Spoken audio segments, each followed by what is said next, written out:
Di tengah gejolak ekonomi global, Indonesia masih berhasil mempertahankan pertumbuhan ekonomi di atas 5%. Nah, apakah masih ada hal-hal yang sebenarnya perlu diwaspadai? Pagi ini kita akan berbincang bersama Kepala Ekonom Bank Permata Joshua Pardede. Mas Joshua, halo selamat pagi.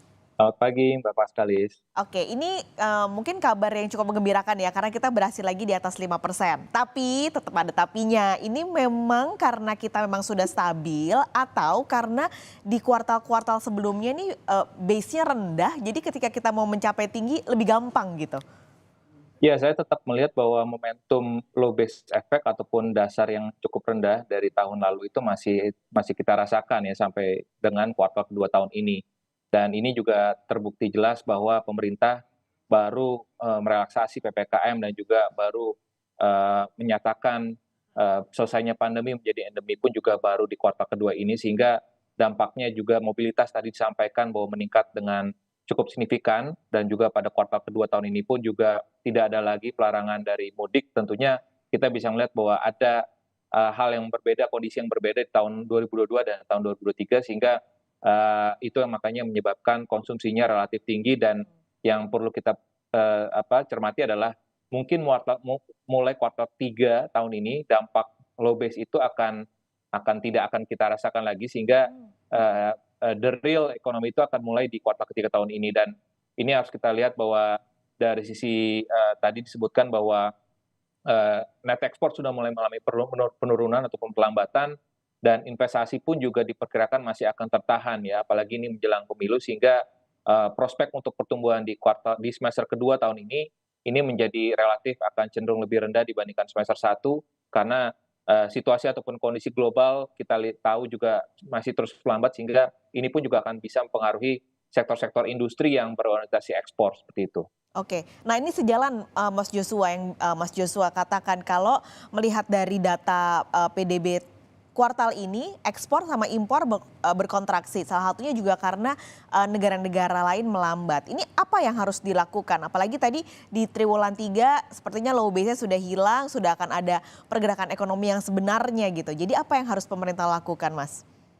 Sebenarnya kata kuncinya adalah hilirisasi dari SDA ataupun produk ekspor Indonesia unggulan ya, seperti CPO, batubara, dan saat ini kita juga sedang mendorong hilirisasi untuk produk nikel. Karena tentunya pada saat kita bisa meningkatkan nilai tambah dari produk ekspor Indonesia tersebut, artinya tidak lagi kita bergantung pada harga komoditas mentahnya ya, dan juga dari sisi volumenya tentunya kita perlu mendorong kerjasama internasional, artinya bilateral ataupun multilateral, sehingga kita bisa memperluas lagi untuk pasar ekspornya agar tidak bergantung lagi kepada pasar tradisional, misalkan Amerika dan juga China. Yang seperti kita ketahui, dua negara tersebut juga tahun ini cenderung melambat, khususnya China pun juga pertumbuhannya tidak sebaik yang diperkirakan sebelumnya, sekalipun pemerintah China sudah merelaksasi kebijakan zero COVID policy-nya. Sehingga tentu ini hilirisasi saya pikir memang harus terus kata kuncinya harus harga mati untuk bisa kita dorong ke depannya, tapi tentunya kita melihat juga dari sisi aspek hilirisasi ini benar-benar harus kita dorong sampai dengan produk hilirnya ini harus diproduksi dan dikerjakan di dalam negeri. Oke, ini supaya efeknya juga tadi ke ekspor dan impor di dalam negeri juga yang angkanya masih berkontraksi di kuartal 2. Tapi kalau bicara hilirisasi Mas, saya mau menyambungkan juga dengan angka kontribusi per wilayah. Tadi ngelihat angka di Sulawesi sebagai salah satu tempat yang hilirisasinya cukup tinggi, pertumbuhannya di atas pertumbuhan nasional sebenarnya 6%. Apakah itu sebenarnya indikator kalau hilirisasi ini efektif dan berjalan baik?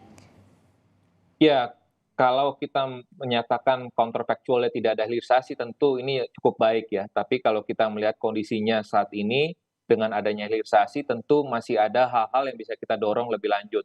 Hmm. Karena sekalipun memang realisasi kita mencatat misalkan pertumbuhan ekonomi di regional misalkan di, eee, Sulawesi Tengah ya, di kuartal kedua tahun ini, tumbuhnya hampir 12%. Maluku Utara paling tinggi ya, hampir 24%, dan ini kedua provinsi ini tadi berkaitan dengan hilirisasi nikel. Namun kalau kita breakdown lebih dalam lagi, ada kecenderungan di mana komponen dari sisi pengeluaran di PDRB kedua provinsi tersebut, yang tinggi hanyalah, investasi dan juga, ekspornya ya, namun trickle down kepada konsumsi masyarakatnya masih relatif masih terbatas.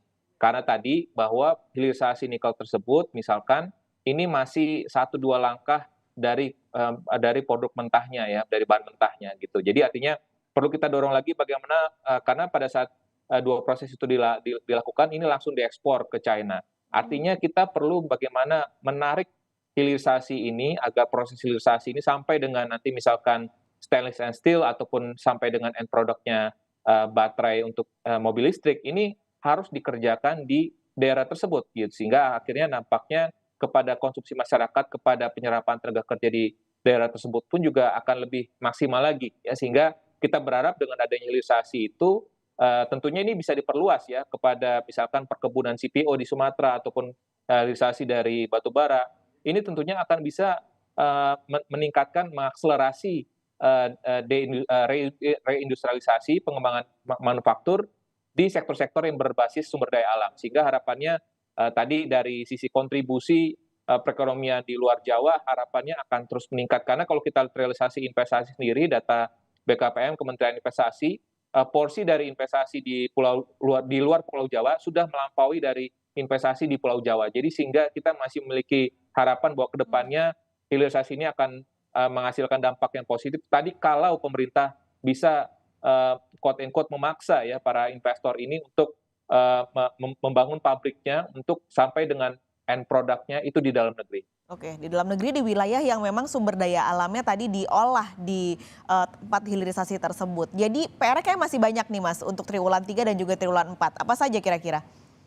Ya tentunya kita melihat dari sisi investasi tadi kami sampaikan bahwa ada kecenderungan dari sisi investor asing khususnya ini akan cenderung quote and quote wait and see menjelang pelaksanaan pemilu dan meskipun di sisi konsumsinya kita melihat tadi disampaikan oleh BPS akan mendorong hal dampak positif yang pada konsumsi, namun dari sisi investasi tadi bagaimana pemerintah terus memberikan confidence ya kepada investor baik domestik ataupun investor asing terkait dengan beberapa program-program reformasi struktural yang sudah dicanangkan di akhir tahun lalu ya peraturan pelaksana dari Undang-Undang Cipta Kerja dan juga percepatan investasi lainnya ya agar benar-benar ini memberikan confidence kepada masyarakat dan secara khusus lagi adalah dari sisi stabilitas ekonomi ini pun juga harus tetap dijaga agar nanti pada saat tahun depan kita harapkan setelah pemilu berjalan dengan baik harapan seperti itu investasi akan rebound lagi